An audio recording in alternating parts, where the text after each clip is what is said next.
Welcome to my inn, the Carriage Rest Inn, a place where the bard has tales that spin. As our weary travelers struggle to find their role in this world divided with souls that are full. Trust, confusion, loyalty are a greater foe than any arrow sprung from a bow. Who is dark, who is light, a constant battle over who is right. Listen as we begin here at the Carriage Rest Inn.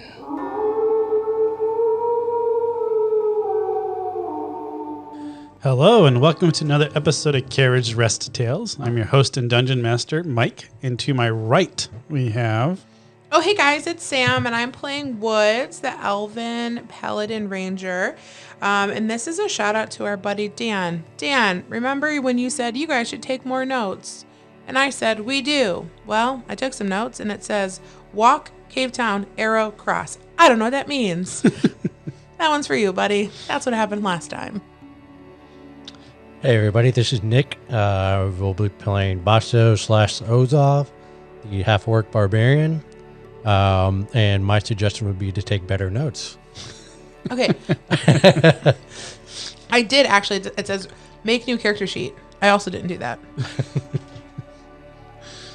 Hey, what's up, everybody? It's Ryan. I'll be playing your favorite bard rogue, happy, sad, untrusty tabaxi. I like the happy sad. Happy, sad. From my point of view, what happened was Vaso and I escaped the orc encampment. I stole the leader's staff, which is now in possession of Vaso. Woods appeared after a long time, now with wings. Glowing red on one side, glittery starlight on the other. Mm-hmm. Now I'm even more untrustworthy of Woods, maybe for good reason, I don't know. And I believe I was going to go communicate with the Night Circle to locate Vaso's dad as a sign of my friendship to him, and he convinced Woods to join us to prove her trust and loyalty to us. Since she tried to kill us. Which is funny, because we're all, like, on the same mission. So the fact that she has to prove herself is just frustrating, that she's got to go prove herself to the man. Well. So at the start of the episode... or the cat. So at the start of the episode, you orc. see that Nomis, Vimus, starts walking off to go see the Night Circle. He had told you guys that it'd be easier for him to talk to the Night Circle without you present, since there's a lot of turmoil currently going on with you guys maybe being enemies of the Night Circle, just a lot of confusion. You do notice that Vimus makes a wide arc around where you guys are currently camped out at, and he seems to be marking symbols on the trees and stuff before he leaves. It's in a thieves' cant, so you guys don't know what it says, but he made some markings before he left your guys' area. For a good time called. Yeah. Call Vaso. 8675309. You guys are it's going to be a few hours until Vimus returns. So it's up to you guys if you want to stay in this location or if you wanted to travel, if you wanted to talk to one another. That's where we're going to open the scene. It's just Vaso and Woods sitting in the woods. You don't have to sit on my lap. I'm just kidding. I think we're just going to hang out, and Basso is sort of processing what he's going through, since he recently merged. So I think he's going to think about all those other memories and just trying to process it all. As you're thinking back to the other memories, you remember just a lot of traveling. So your troop always packed lightly. You could break down the tents almost instantly and start hitting the trail. And you all seem to just sense the Danoa movements. So the reason you're moving around all the time is so that you could avoid their migrations, for the lack of a better word. So unlike the other cities in Dorma that were fortress cities, so like the Iron Mist was a fortress city, The Firefly city of the elves was a flying city that was constantly moving. Your tribe didn't have cities. You didn't really have technologies. You just migrated out of the way. And that was basically the rite of migration. The leader, for some reason, always knew where the Denoa were, where they were going to go. So when Ozof and Vaso first merged, they were on the Denoa side. On the Dorma side, yep. Dormer side. Did Vaso/Ozof feel irritable, or what kind of feeling? What was that? Did he still have that normal feeling of irritability when he's on the other side? I would say now that you've merged and you kind of have access, now that you've merged and you have access to both lives, you would know that Vaso, we had talked about earlier, would get angry at things, but then it would get pulled away from him and go to someplace else. You're starting to put together that was the spell. It was pulling away Vasa's negative emotions. Well, where that goes is into Ozof. So Ozof is very much more character of rage and being angry and upset and very irritable, which is why when you were going back and forth and going into Dorma, you were becoming irritable because that was no longer getting pulled away from you. Got it. Which is what was kind of driving that emotion from you. Okay. So now that you're a merged individual, I would say you're defaulting probably more towards the rage side because Vaso just had to suppress so much in its upbringing, being smaller than everybody else, fighting with his dad about trying to join the order, being betrayed by the order. All this was just feeding Ozof, which is why he was physically bigger than you were. So you're a little bit more irritable now. Okay, great. But now it's on both sides because your emotions are no longer being siphoned. Oh. So you have to work through that. So I would imagine just sitting and kind of hanging out, right? Like around a campfire. Are you there? Yeah. I'm just sitting there like, just gripping the sword. Like I have my sword. Well, I'm gripping it with my one hand. Yep. Apparently, I still have it. Have but one like hand. it's like stuck in the ground. Like I'm just kind of griping it. Twisting. Yeah. Woods is up on her feet, kind of pacing almost. You two can feel that she's also like been just a bit more irritable lately as well. Do you feel like you're two sides of a magnet pushing against each other? Like you want to connect, but you can't. Like inside of you, it just feels like your insides are pushing outward towards each other.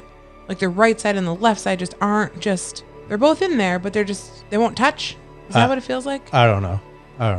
And then he's just, Golly. like he's almost like twisting the knife like into the ground and like sort of almost digging a hole with it.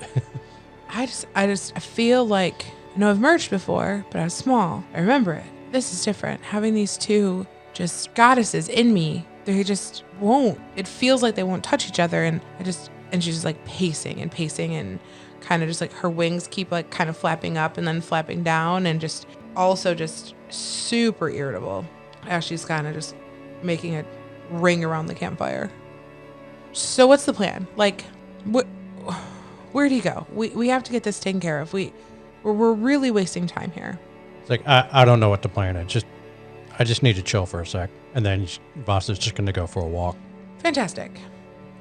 Is Soph going to, I imagine Soph's going to go with Vaso, or is Soph going to stay with Woods? Sophie's... Vaso's the one that was communicating with Soph the most, so I felt like she'd stay with Vaso. Yeah. But Vaso's also in a visibly angry mood, so I don't know if Soph would shy away. Yeah, I mean, I think Soph would follow Vaso, but like maybe keep her distance. Okay. That's reasonable to me. Yeah. As you're stalking around, you occasionally hear a bunch of bushes rustle.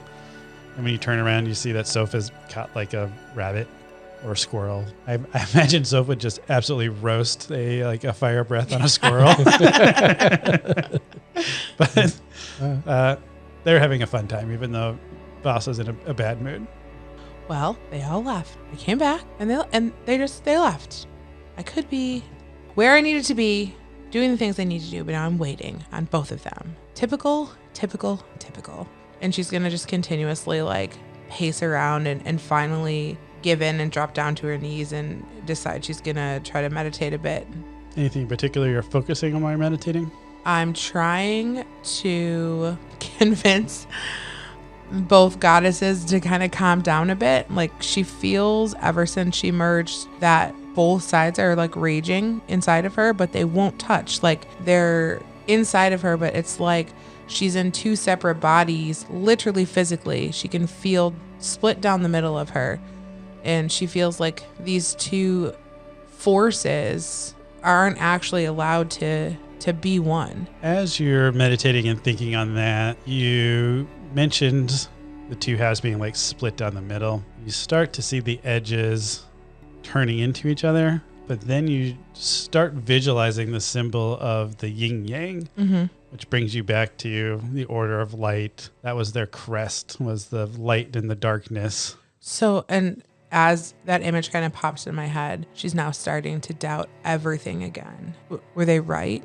Was the order of light actually doing what they need to do? What we're actually doing? Were we fighting against the wrong entity?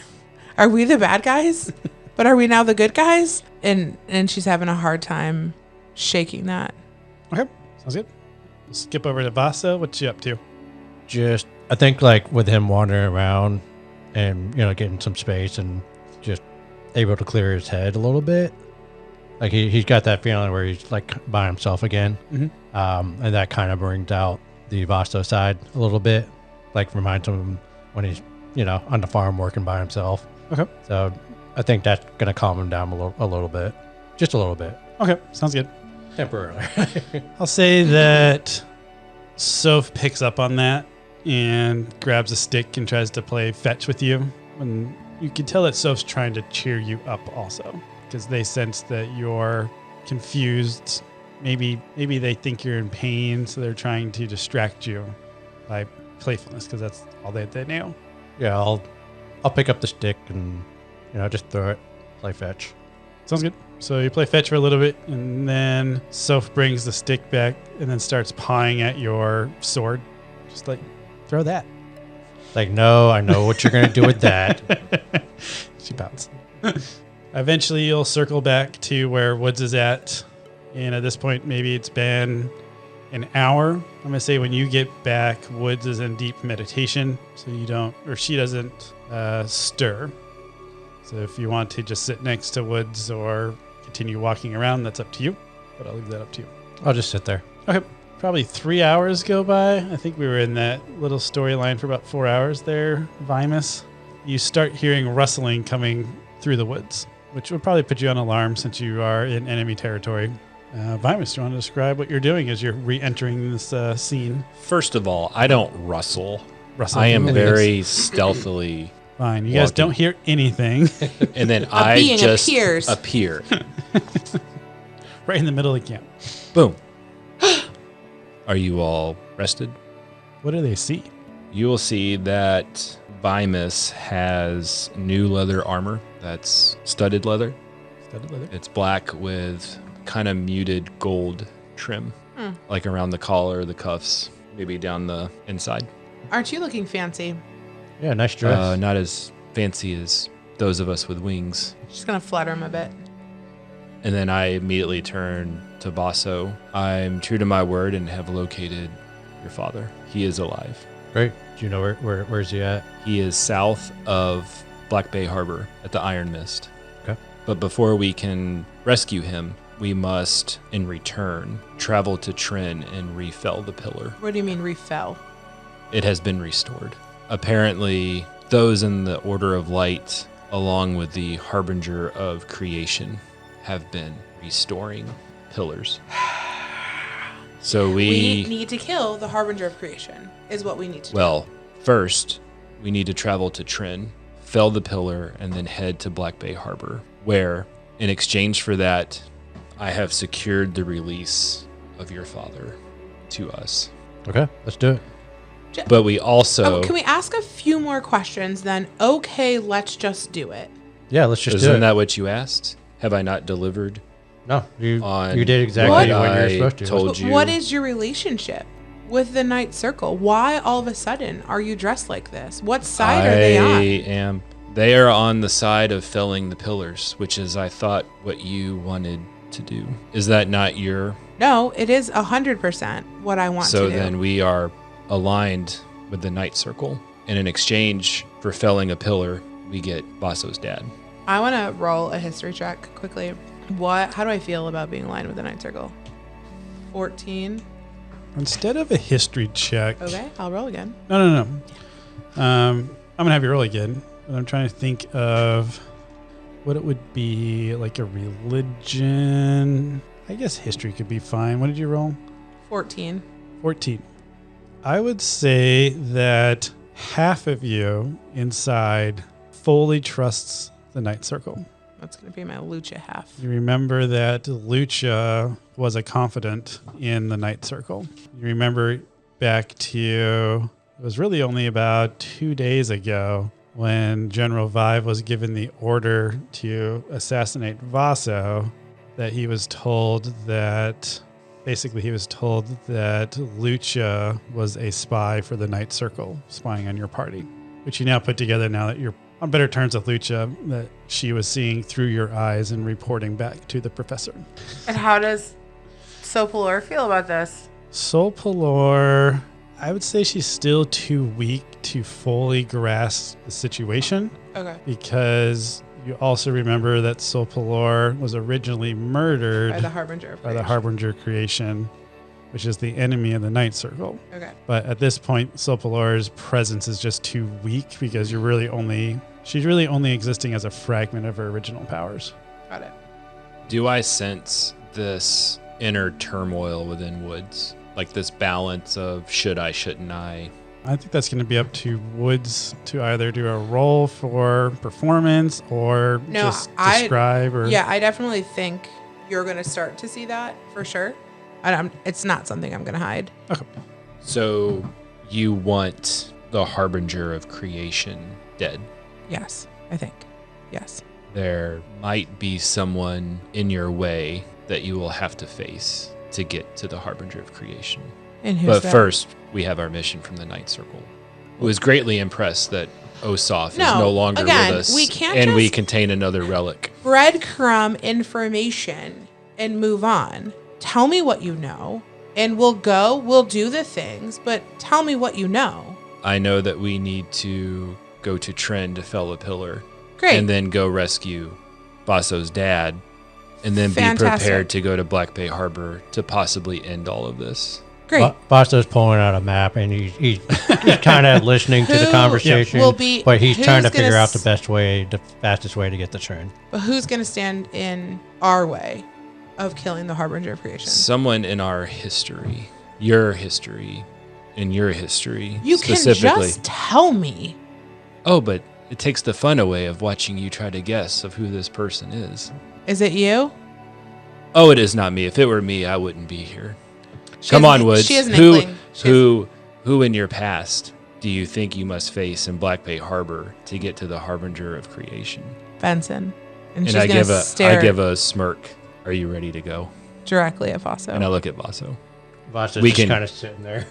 We can sail down the river from here to Tren.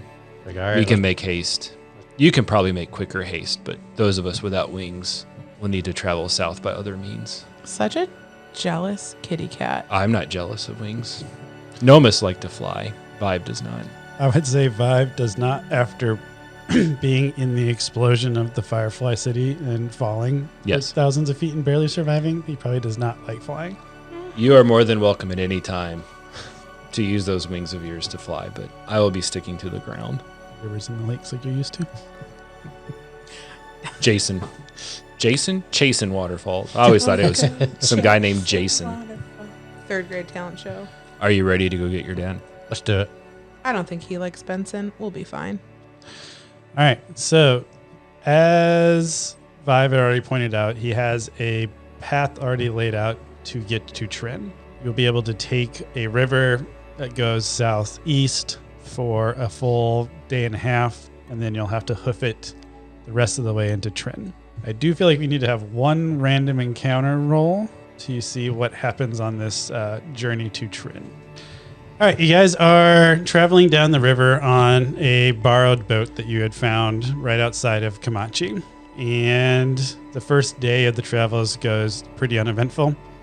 There are some rapids in the way, but you're able to navigate it with your guys' new boating skills that Vasa's picked up over the course of a year or so. With, I guess it's only like 3 months you guys were with the Kincaid, but enough that you picked up some stuff. Who? Kincaid. Just joking. You don't know him. He saved my life. You don't know him. And it gets to the evening of that first night, and Vasa's shell phone goes off.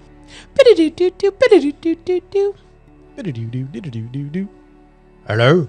Vaso, is that you? Yes.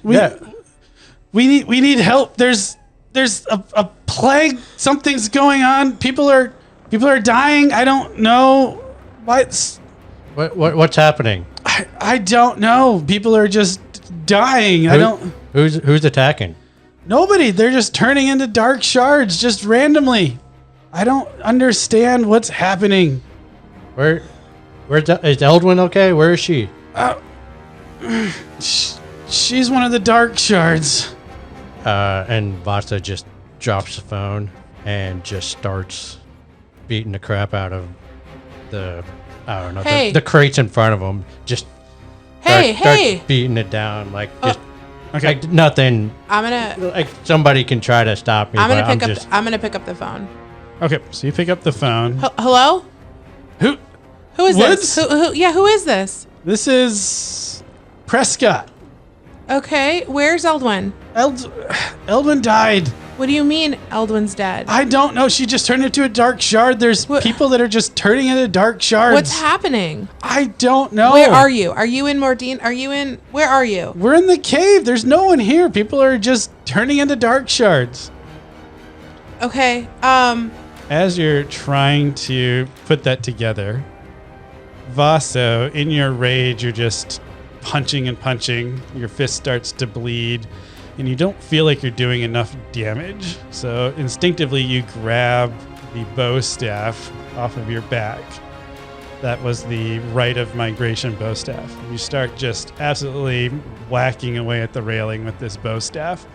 And I need Vimus and Woods to roll dexterity saving throws. Oh, you get a +1. Oh, you're close to him, yeah. 18. 18? 14. Okay. So I'm going to say you guys still get caught up in the blast, which is a thunder wave that emanates out from the war staff. But you're able to nimbly dodge out of the way. But it does absolutely demolish the front half of the boat. And you start taking on water, and it also blows the cell phone out of Woods' hand into the water. Prescott! And it continues to fly off into the sunset. I hope you bought that insurance. Get some rice. Go to the sandbar. And the boat starts sinking. And I'm going to say, good. Vaso, you don't even notice that the water level's changing. Vaso, and stop. You're just still whacking away, breaking more and more of the boat. Vaso, help me. Will you help me with this? We're drowning. Vaso, stop. Is the boat just done? Yeah, you can tell the boat's beyond salvage at this point. I'm grabbing on to something buoyant and just trying to get to shore. Yep, start swimming to shore. I'm going to hover above the ground. So you're going to fly? I'm sorry. If I fly, do I lose hit points? I was going to say if you try to cover excessive distance. Basically, I'm trying to have you roll based on how much magic you let course out. Okay. I would assume flying at this point is not really magic now. It's part of my body. It's part of your body for now, but if you're trying to, let's say, like, dash forward and cover a great amount of distance, I'm going to have you roll. Okay. If you notice when you were flying, I had you roll 1d4. Yeah. But then when you did something different, I had you roll 2d4s. Yeah. So I'm trying to base it on, like, how much energy it exerts. So I could just, like, hover and... So you can just hover just fine, yeah. Eventually, Vaso, you're going to run out of things to hit because it's going to fully sink. At which case, I'd say you would end your rage that you just went into. And now you're not a great swimmer, so you're kind of drowning. Well, I've got my crown. You have your crown. He remembers. He remembered his crown. If I remembered. I would say when you're raging, you definitely wouldn't remember. But then as soon as the water cools you down, you're like, oh, I need to you get a little bit more of your mind back. Yeah. So you use your crown of flying to get out of the water. Yeah. And you guys can all make it safely to shore. Vimus is soaking wet and probably angry. What in the name of the heavenly gods was that? And she's staring directly at you. Vasa's going to turn around and be like, my girlfriend just got murdered. I understand that. And I am so Vasa's sorry. just going to walk away. You're not okay. Who are you? Vasa's just walking away. He's not. Vasa luckily is walking in the right direction. I'm going to say just That's good. randomly you decided to walk away and it happens to be the right direction just to keep the story moving. Yeah, I'm just going to let him walk and follow we'll him. just walk behind him. And pity the fool who gets in Gets front in of the him. way. Yeah, exactly. Which Vimus kind of hope happens. So. Woods, you easily picked up from that conversation, that brief one you had with Prescott, that it sounded like Mordina was happening inside the cave. Yeah. And then you start putting together that they don't really know in Dorma what Mordina is. And you start thinking, well, what was Mordina? Well, Mordina happened when one of the halves dies. The other half dies. We've established that. They must be, at this point, I feel like I'm talking to Vimus and filling you in on Mordina and telling him along those lines. So if Mordina is happening and these are Dorma elves, then people on this side are dying. So the elves here in Ivana are being either attacked, something's happening. The Night Circle must have fallen. Is it Karhang? They were trying to fall Kamachi. Kamachi. Kamachi, and that's the elven city. Well, Kamachi was the dwarven city that was right outside of Epicure. So my immediate thought was that another pillar has fallen. Hey guys, it's Sam. We just want to thank you so much for spending the last couple of seasons with us. We understand that you can do absolutely anything with your time, and we appreciate so much that you actively choose to spend an hour or so with us a couple times a month. Thank you. Thank you. We really appreciate it. We'd love you to check out our website at carriageresttales.com. If you haven't already, we'd love you to give us a 5-star review on your favorite podcast platform. Better yet, text it to a friend. Share the love that you have for our podcast and the love that we have for you with those in your life. We'd really appreciate it. And once again, thank you so much, and we hope you enjoy the story.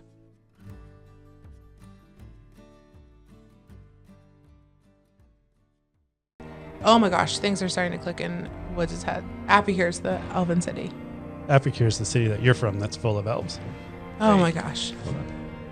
No, that means that my home. No. So Plur was supposed to keep them safe. Aren't you Solpalor? I'm some of her. I'm not. That's not okay. We have to go. I can't. We have to go there. I thought you were in control of this goddess form. No. I'm not in control of her. She lives in half of my body. If you think I have any control over this, you're sadly mistaken. This isn't like this isn't a merge. I've already done that. This is two goddesses, one very strong and one very weak, inhabiting me. And now my family is probably dead. Well, I don't know. We're not going to convince Vaso to go to your hometown. Oh, his girlfriend dies, so that trumps my entire family? Are you going to stop him to get to your family? Maybe I will. And my wings get very big. Okay. What's Woods thinking? Woods is really sad. Like really sad and panicking. And on the verge of tears, if not already crying. But she doesn't know what to do. Okay. I can't make the decision for you, so if Woods is stunned to what's it called when you can't make a decision? Yeah, if Woods is in shock and can't make a decision, that's just where Woods is at. Maybe walking absentmindedly, trying to figure out what the right course of action is. Yeah, she's going to continue to walk forward. How far are we from Epicure?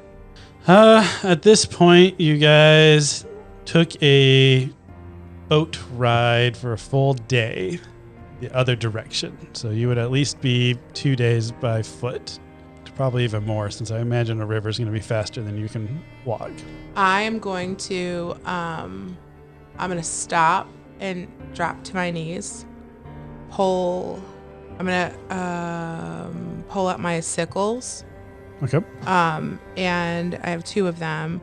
And I'm going to concentrate on the one that's glowing yellow, the light side. And I'm going to start praying to Sopalor to see if I can get her to start protecting Apicure.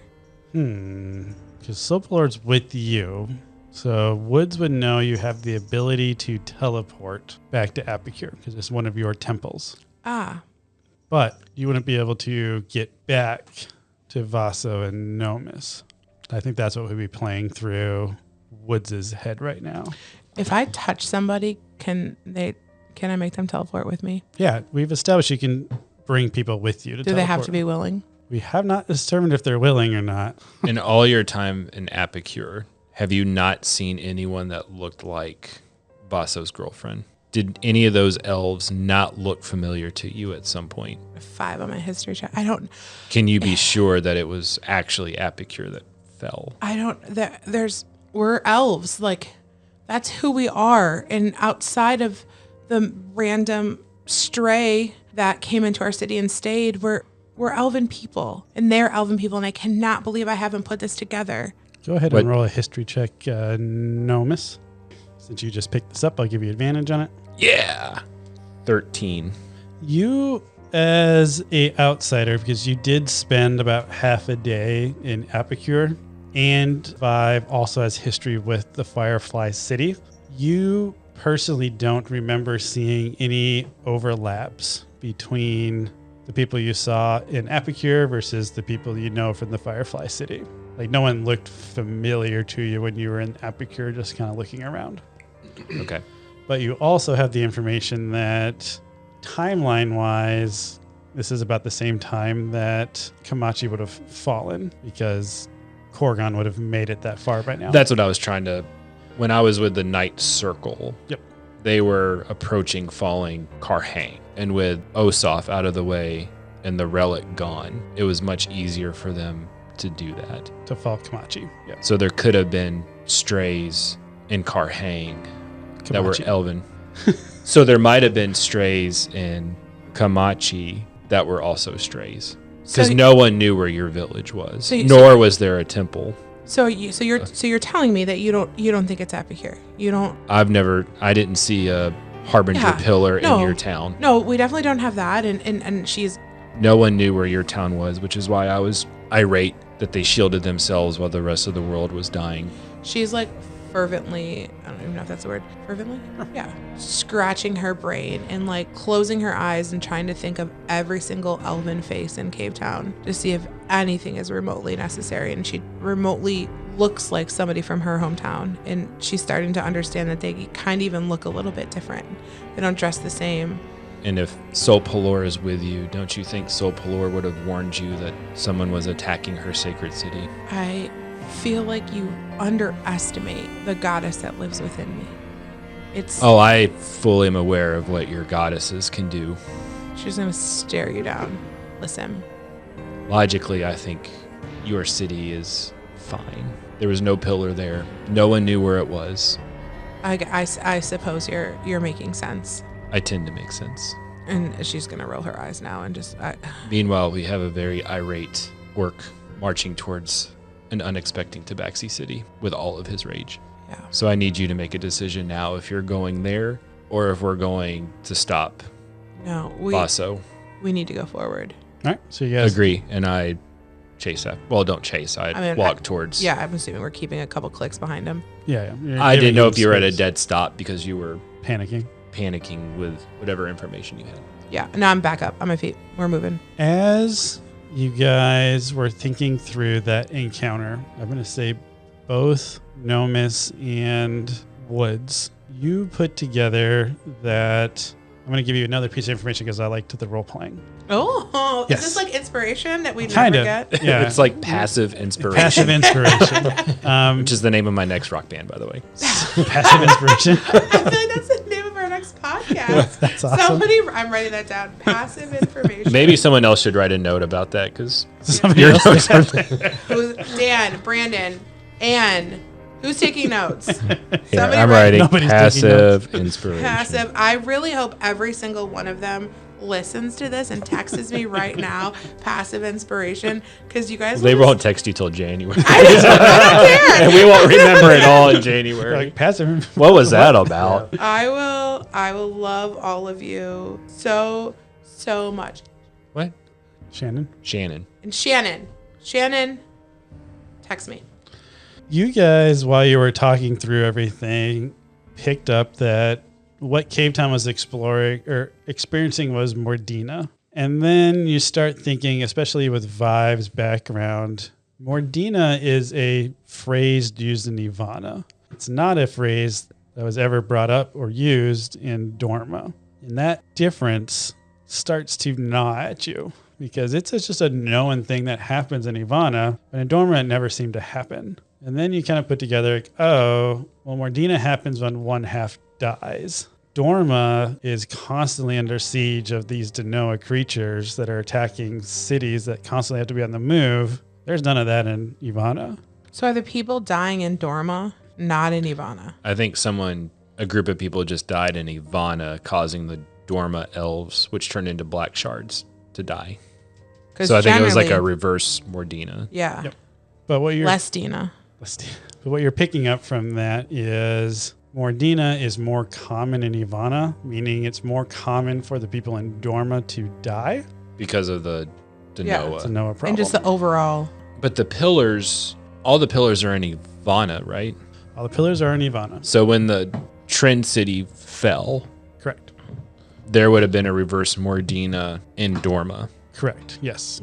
When the citizens of Trin were attacked by the Denoa that were finally able to break through, there would have been a mass death. The Ivana side, which would have caused a mass death on the Tabaxi side and the Dorma cities. So the only way a reverse Mordina of that magnitude can occur is when a pillar falls. Yep. But a Mordina on Ivana can occur with just a a Denoa raid or something on everyday a city. occurrence. Okay. Which should, I'm going to just be blunt, support a reason to end the spell, because the problem is only going to get worse. So if the spell ends, people aren't tied necessarily and can live out their lives with fear of their other half. Because they don't merge unless they touch. So they're not going to collide. Where we all thought as soon as the spell ended, they would automatically collide, but that's not true. They have to physically touch. So as long That's as how we all have. So as long as everyone stays on their own side, we'll be fine. So I think Vive's perspective, I think this affirms that what the Night Circle is trying to do is the right thing. Yeah, which I think we're already pretty pulled on that side just because of your relationship with the professor. And then But more of it's starting to click for you personally. and then what little uncertainty Nomus had, I think, is starting to align with Vive's objective. I agree. I mean, Woods is, I feel like you and I have just hashed this whole thing out. And I think also it feels like the first time we've had a somewhat civil conversation. Agreed. All right, Vaso, now getting back to you Right. as you're storming off in a confusing time in your life. Yeah, he's just gonna keep walking, just walking it out, I guess. Okay, sounds good. I'll Yeah. walk in. I'll walk So I'll say at this point you just walk through the night. Yeah. All right, so you guys don't break for a rest this evening as you're trying to keep up with Vaso that's just walking through his emotions. So you will arrive at Trin at the start of the next day. Can Soph, I'm assuming Soph is probably walking back with myself and Vimus, Yeah, I imagine Soph's giving Vaso space. and she's fine to walk all night. So everybody take one level of exhaustion. It's got to be a consequence. Right. I think the first level of exhaustion is pretty straightforward. I have the cards if we need them. I got some. Sorry, guys. Fine. No, man, you gotta do what you gotta do. Oh, Disadvantage on ability checks. Yep. Okay. Cool. It's just one level. It's not the end of the world. So that's acrobatics, perception, that type of stuff, or is it? Yeah. So stealth checks, perception checks, those types of things. Saving throws or no? Nope, saving throws is a different one. I think that's level 3 or something like that. So it's a short rest. Each short rest will take 1 level exhaustion away. We haven't had a long rest Oh, wow. in a season. I don't know. Somebody doesn't want to give them to us. Yeah, you guys There's are too much going on. There's a lot We're- I going also on. feel like we it's can't been take a constantly week on the off. move. I feel Yeah. like it's been like a week. Vasa was getting close to dying multiple times this season so far. But he is saved from that now, on the plus side. It's true. All right, you guys are outside Trin as the morning rises. You look out over the now burned city. Before it was a oasis of herbs, is what they were known for as their main export.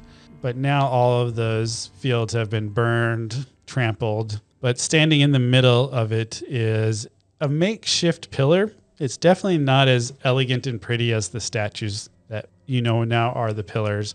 This is definitely haphazardly put together, but it's enough that it has sealed the massive rift that used to be in this territory. Woods is going to stand there and kind of nudge Vimus. Hey, Nomus, remember the character that lived here? Oh, the Ultra Zen. Well, through my backstory, through Vive would remember Hearing from Korgon. hearing from Korgon that there was a Oh, so very... does Woods not know this? No. Oh, dang it. Woods would, Erase Dang know it out. again. Woods would know it from the backstories, but it would be a second hand of a second hand. Second.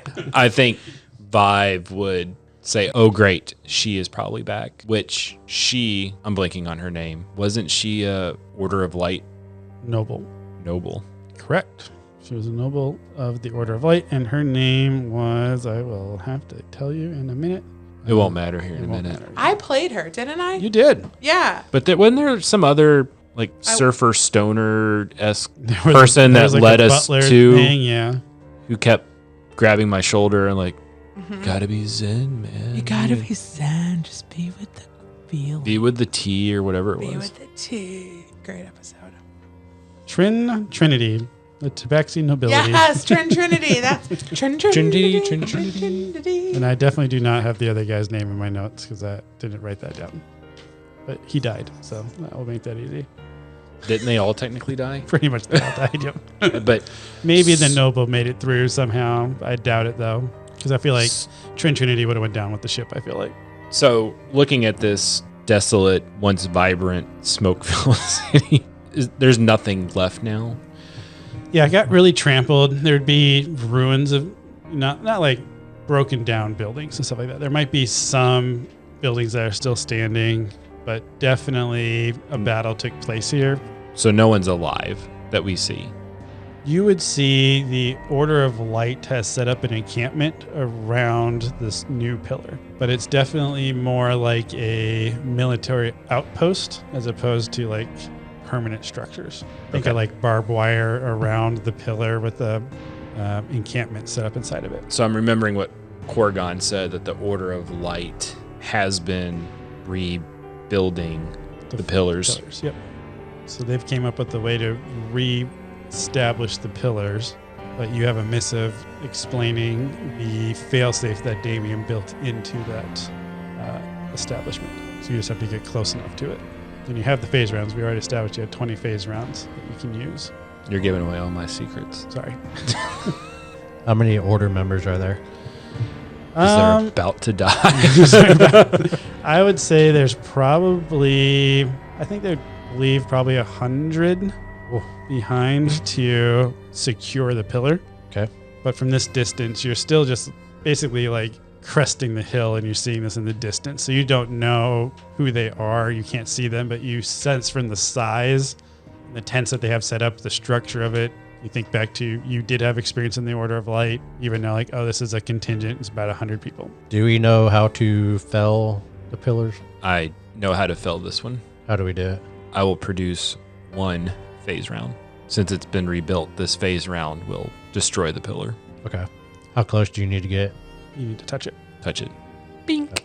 So I can do this stealthily, or if you need to let out some aggression, I understand. Can we do it from afar? You think a big old thunder wave would knock this thing down? I've got a little he needs to extra touch it. energy I need to touch it with the phase round. in order to. Fell the pillar.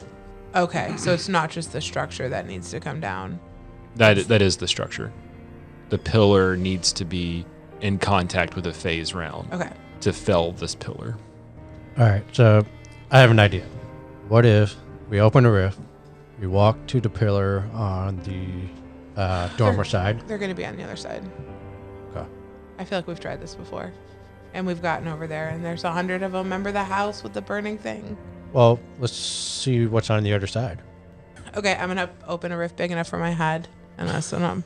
You're going to look into the other side. Yeah, I was looking at the other side. Look at a little peekaboo. If you had the exact right idea, you would see an encampment on the other side with people walking around. You're still too far away to see who the people are, but you would see that they're patrolling both sides. I think, what time of day is it? You guys got there in the morning because remember we said you walked through the night. So it is dawn. Could make camp, wait for the cover of darkness, and I can slip in mostly undetected. I can also... And then you all can be ready should something happen. Because if memory serves, when you touch the pillar, it does have an explosion, right? That was, the explosion that Corgan had described was when the 2 daggers had touched, which were 2 relics. So So in this case, you're not sure if it will explode or not because there's no relics involved in this temporary solution that the Harbingers came up with. Got it. I can get us out of Do here you need a quickly. distraction, a diversion? So we have a distraction or I can get us out of here very quickly. I can teleport us back to Apicure. But once we're there, we got to hoof it back. because Apicure is 3 days in the other direction. Correct. That could be like a contingency. Yeah. Well, don't you have some? Yeah, where am I? Don't you have a temple outside of Black Bay Harbor? I was just going to Yeah, ask. you can also go to the Temple of Saline. Okay, that's what we're going to do because that's where we need to be next. How close is that? Well, we need to go about You would still 20 be- miles south. Yeah, you'd still be about the same distance you would know. So walking from Trin would take about a week to get where you need to be, or going to Saline and getting a boat to go south to then walk over would be about a week. So it'd be about the same distance if you went with that approach also. So we can go under the cover of darkness. I can slip in, touch the phase round to the pillar. If something happens where I'm compromised, I can send a signal, and that could be your all's cue. We're going to have to To be come get me. closer. And then are we just going to smash and grab and kill as many people as possible until the 3 of us can stand together and touch and I can teleport us? Because there's no way you're just going to walk in there, blow this up, and we're going to walk out. I'm pretty stealthy. Okay. She's going to stand back and fold her arms and say, okay. Okay. I'm going to wait till it gets darker. Where's Soph in all of this? Soph would, I She's gotta assume you'd stay be hiding close. in the tree line. Yeah. I assume you're all hiding just on the other side of the horizon, so you're not just spotted camping out. Right. Yeah. I'll tell Soph if we get separated, head to where are we going? If the contingency plan. Or meet back here, and you can try to warp us. Is that Yeah. the plan? Yeah. We're going to the Temple of Salim in Black Bay Harbor. Saline. Okay. So I'll tell Soph that if we warp out of here and you're left behind, head to the temples of Saline. So you describe where it is and all that. I'm going to reach in my bag of holding. Do I have a relic from the Saline Temple by chance? Or anything It's shiny? pretty picked clean, Yeah. Okay. unfortunately, because I don't think you I'm would. sure since then and now I've lost all my stuff and regained it and lost Yeah, it again. so I don't think you would. Okie dokie. Well, sir, by all means, stealth away. All right, so you're about, I'm waiting for nightfall. you're waiting for nightfall. I'd say you're a 30-minute walk to, because you guys would want to be far enough you wouldn't be spotted. Right. So I'd say 30 minutes. Does that seem reasonable? You'd be able to see with the long lens. Does that seem right distance-wise? Yeah. Okay, so you're about 30 minutes out, and you can start making your way to Trin. While he's doing that back where we are, I'm going to do some perception checks to check to make sure that there's not an outlook this far from Okay. where we are. So I'm going to consistently be doing that, and I would assume we're going to get both up into a tree. Okay, sounds good. You don't have to worry about rolling a perception check because you can see that they have scouts. You would have been noticing that during the day. Okay. and you would know that you were parked about twice the distance that they were scouting out. Okay. So they were going in, like a circle of maybe a 15-minute perimeter around. Sorry, I just rolled a stealth check. Yep. I was going to stealth Sounds good. until I'm about halfway. So I'm going to go about 15 minutes until I think I'm going to see somebody that's close enough. Okay. So you're purposely trying to hit a patrol? No. Oh, okay. I'm trying to get as close as I can, but if I see a patrol, I'm going to do something else.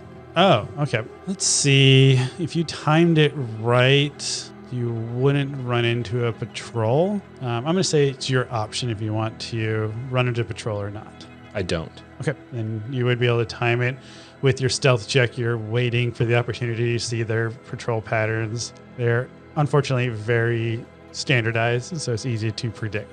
Okay. So once I'm about halfway, I'm going to cast invisibility Okay. On yourself. and then get as Continue. close to the pillar as I can without being detected. Okay. So with Still your- stealthily, but invisible. Yep. Just to be clear. So you're still trying to be sneaky, but now you also have the advantage of being invisible. Correct. Go ahead and re-roll your stealth check at advantage then, and it can't be lower than your current, what did you say, 17? 19. 19. Can't be lower than 19.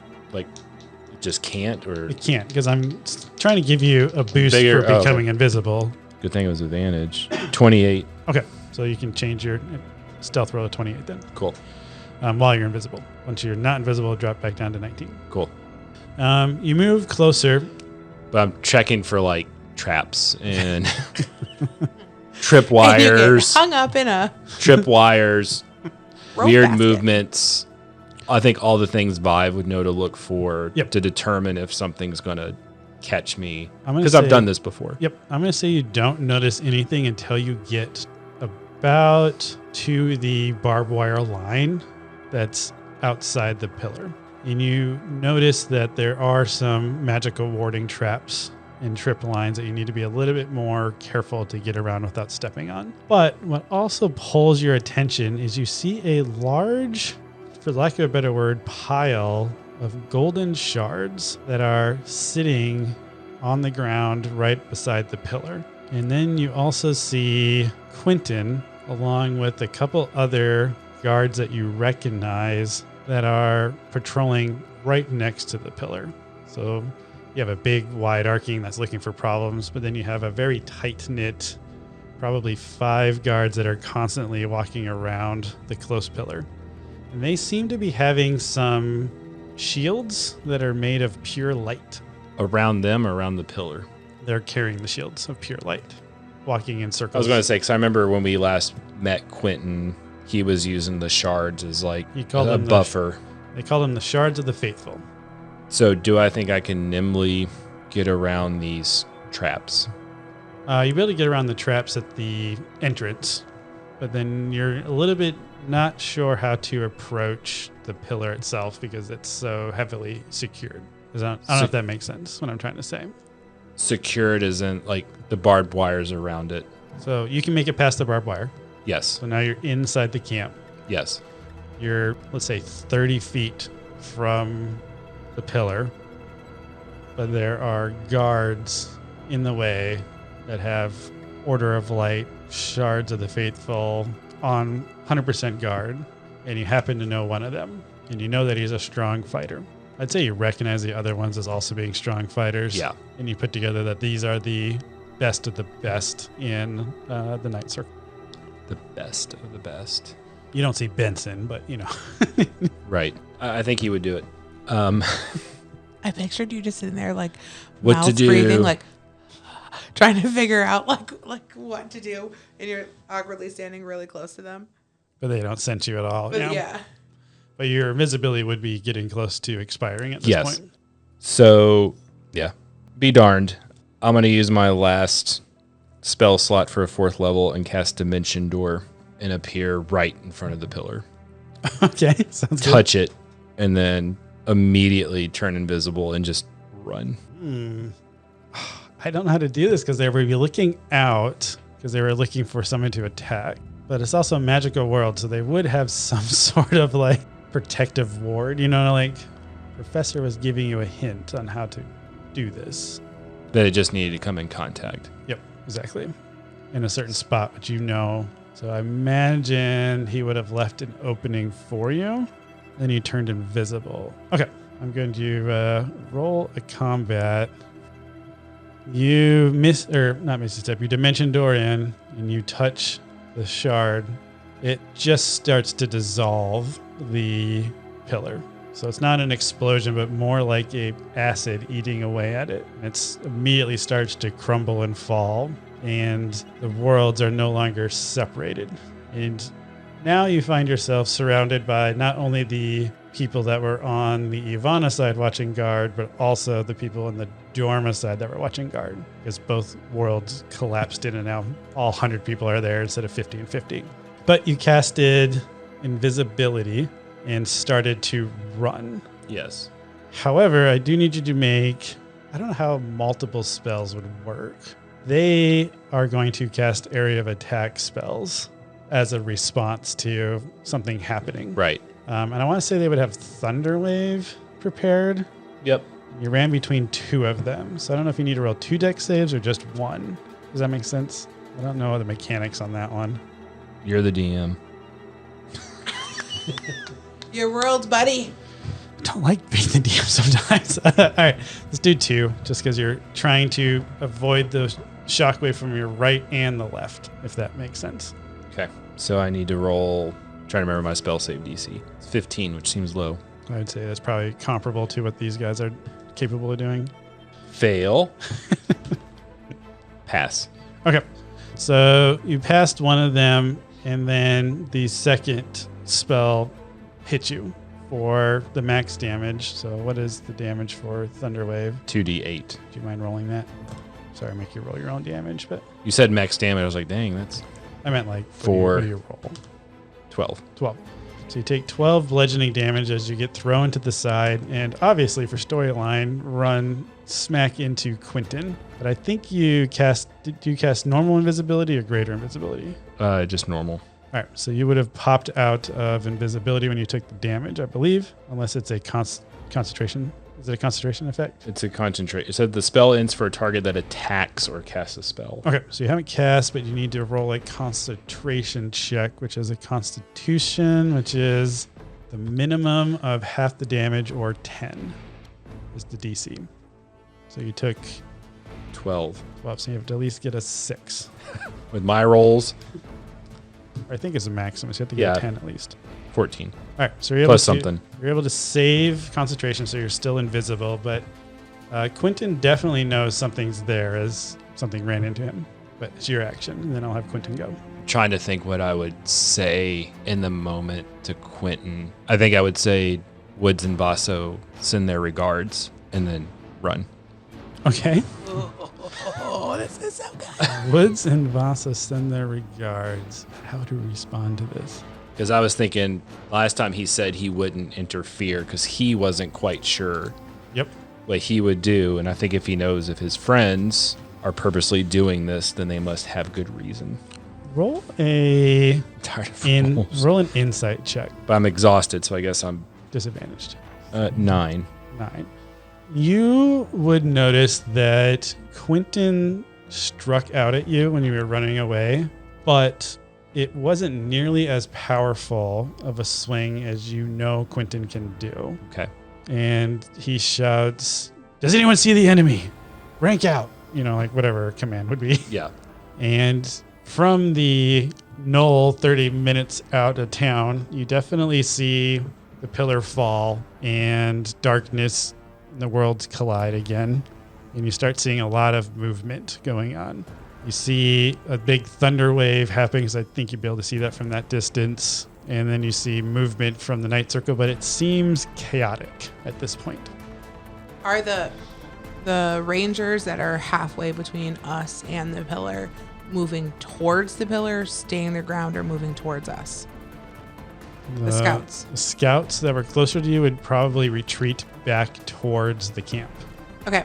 I am going to signal to Vaso that we need to start kind of heading towards, like to kind of meet him in the middle. Okay, so you guys are going to start heading also towards the pillar? Yeah, but like slowly, stealthily, like we're not going to go barging in, right? Like just coming down from our trees and making our way that way. Okay. As you are running towards the pillar, We're walking. As you're walking, Mall jogger. Like, We're mall jogging. As you're walking towards the pillar, go ahead and roll a perception check. at disadvantage because I'm trying to keep it fair. Yep, no disadvantage. Thank you for reminding me. 18. 14. Wow, you guys' disadvantage is still so good. I had a natty 20. Oh, did you? But Oh, what were we rolling? Perception Oh, then I have a 20 something. with your 18. Yeah, 18 plus 7. You guys got really good rolls. 25. As you're mall That walking, checks. as you're mall walking towards the pillar, you start hearing a lot of crunching sounds coming from behind you. As you turn around and see, there is quite a few Denoa monsters that are more than walking towards this now open rift between the worlds. Kind of like they were drawn to this tear in reality. Are we? You are in the way between them and... I know, but like, do I feel like they've noticed us or no? I think you wouldn't be sure because they're running in your direction. And you're not sure if they're running at you or if they're running at this new large rift that just appeared. Vasto's going to hide behind a tree. Is there? Okay. Yeah. Go ahead and roll a stealth at disadvantage. We're in a wooded area. I want to say it's more like a brush area. Okay, I'm gonna find like a rock or something to hide behind, but I'm gonna cast fog cloud around us. Okay. To give us some extra cover, and I'm gonna do that at a level 2. So I got a 40-foot sphere. Okay. I'm going to say a big cloud of fog appears around you. You guys both get cover. What was your stealth roll? 10. 10? Do I need stealth? Yes. Advantage or disadvantage or just? It's going to be straight because you casted a spell. We give you advantage, but you have disadvantage from exhaustion. 15. What's Soph doing? Soph is floating up top. Okay, so as soon as the fog cloud happens, Soph takes off, flying up in the air. Sure. All right. I'm going to say the majority of this horde passes by, except for one of them trips over Vaso, since Vaso didn't get quite behind enough cover with his 10 roll, and it's going to attack you. The idea of a shard monster like tripping is kind of funny. I don't know. It's going to turn and lash out at you. Does a 13 hit your armor class? Nope. Okay, it misses you. What does this Denoa look like? What type of creature are we picking this time? It looks like a bear. All right, so it's a kind of a bear with, it looks like a big burn mark on the side of it. So part of the fur is missing and One of the paws is missing. one of the paws is missing to mirror Vasa's missing paw. So the wooden bow staff, could I use that as a weapon? You can. It's going to be, what's your axe do? Well, it's my sword. What did your sword do? 1d6. So let's have this one do 2d6 because it's a magical weapon. So it's going to do 2d6 plus 2 since it's a magic weapon. So you're getting the same plus 2 that the bow is giving Woods, but as a bow staff, which is basically just a long club war staff. All right, so this bear that's kind of burned and missing a paw swings at you and misses. And it's fully focused on you because it didn't see Woods or Soph. Okay. Yeah, Vasto's going to pull out that wooden bow staff and swing at the bear. 26. That hits. You guys roll so much damage. 10. Yeah, 10 damage. Okay. 30. All right, that also hits. I feel like that damage should be so much more, but did you roll a 6 and a 2? 2d6 plus 2. Plus your strength. Plus so your strength. 5. Okay. So that my damage should have been 15. Okay. All right. Sorry. Oh, I was you're just right. like, for a barbarian, it seemed like, I don't know. Pew pew. He flicks him on the Take head. that. Hits him with a toothpick. And then Sorry, Nick. I was another 15. Another 15. Okay. Noah doesn't know to run away, so it's just going to full blown. It's going to, I can't remember what it's called, reckless attack you. So it's going to have advantage, and it's going to attack you twice, but you'll have advantage on it. A crit, so 26 is going to hit you, and then a 20. Both hit me. Okay. It's going to deal you 15 plus 9 would be 23 bludgeoning damage as its paws and its mouth are just gnawing and pummeling you. Okay. Well, Woods, what are you doing? Do I see this or hear this? Can I perceive that this is happening? I'm going to say you can hear it but not see it. I'm going to gust in the direction to basically like just move the air out so I can see what's going on. So not a big full gust to spray everything forward, but I just want to see a line of sight to see what's happening. Okay. Yeah, you would definitely see Vasa getting mauled by a bear-type creature. Okay, I'm going to pull out my bow and shoot at the bear. Okay. 31 to hit. Okay. It's like, man, I should start calling shots. Heavy roll. I should literally start calling shots. I think you should. 11 damage. Okay. And I'm going to do it again. So what happens if I call a shot? Are you going to make it more difficult for me because my bow's so powerful? So that's tricky. So normally it would be called shots would be some sort of penalty like disadvantage, or they'd have a better AC or something like that. But normally you'd have some sort of reward on it. Like it does more damage if you hit or that type of stuff. I don't know if I really want to worry about that at our table. That's fine. It's cool. I'm going to shoot another bow. 24. Okay, hits. And the same. 11. Okay. Why can't I add? I don't know. It's called wine. I had 3 ounces. Vasa, what are you doing? Just joking. Well, after that hit, Basso just angry, so he goes into rage. Okay, sounds good. He yells out. He lets out a nice roar, and then he swings at the bear to Noah again. Yep, you have advantage on these attacks because it reckless attacked. 21. Okay. It hits. 18 damage. Okay. I'm going to say with your rage, you let out a scream that fills your soul. And you start just with the bow staff pounding away at this bear, and it just dissolves into dark shards. You just keep swinging away, yelling.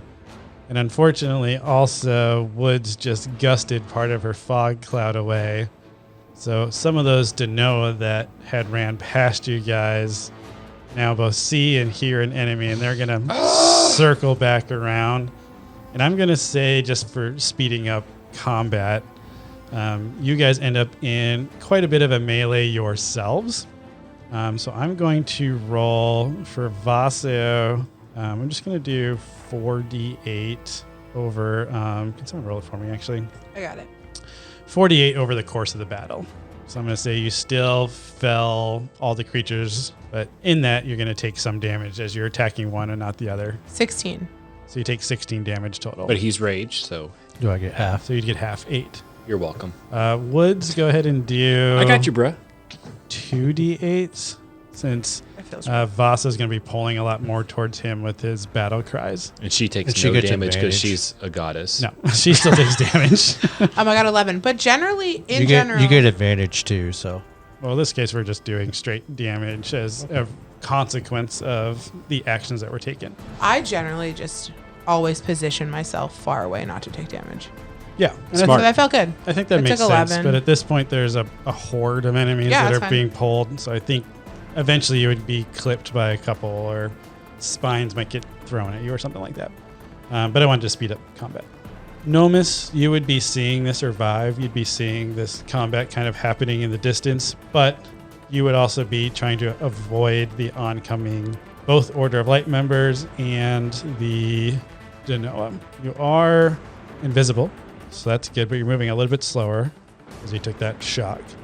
Right. So go ahead and roll a stealth check. It's going to be a straight roll because you have advantage for being invisible, but disadvantage for being exhausted. 27. 27.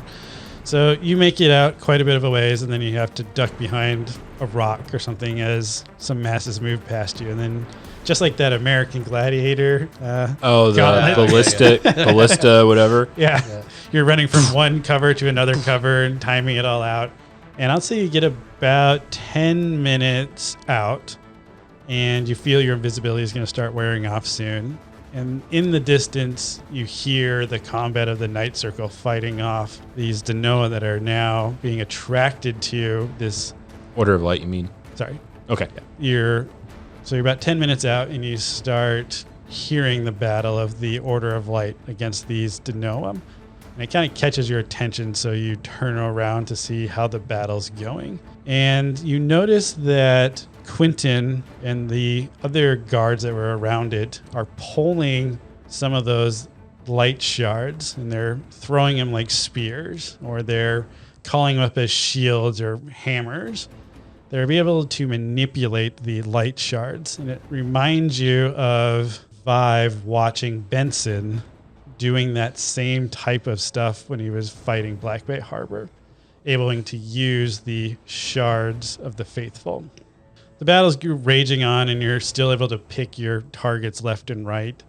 But the Order of Light is definitely losing the battle until there's only maybe 10 of them left, and they're really starting to get circled around when what are the ships called? What do we call the airships?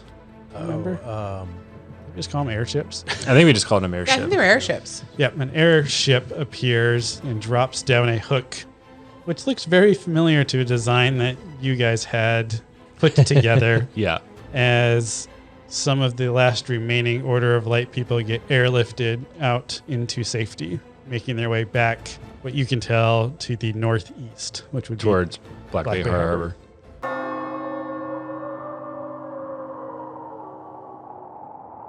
As this story pulls on your soul, in the end, we hope it is full.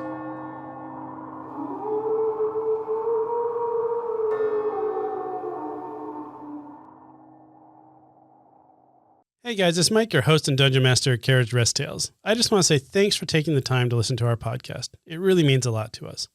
If you are enjoying the content and you haven't already, please give us a 5-star review. It's really going to help us grow our listenership and be able to reach more people. I also want to give a special thanks to Tabletop Audio for providing the background music for today's episode.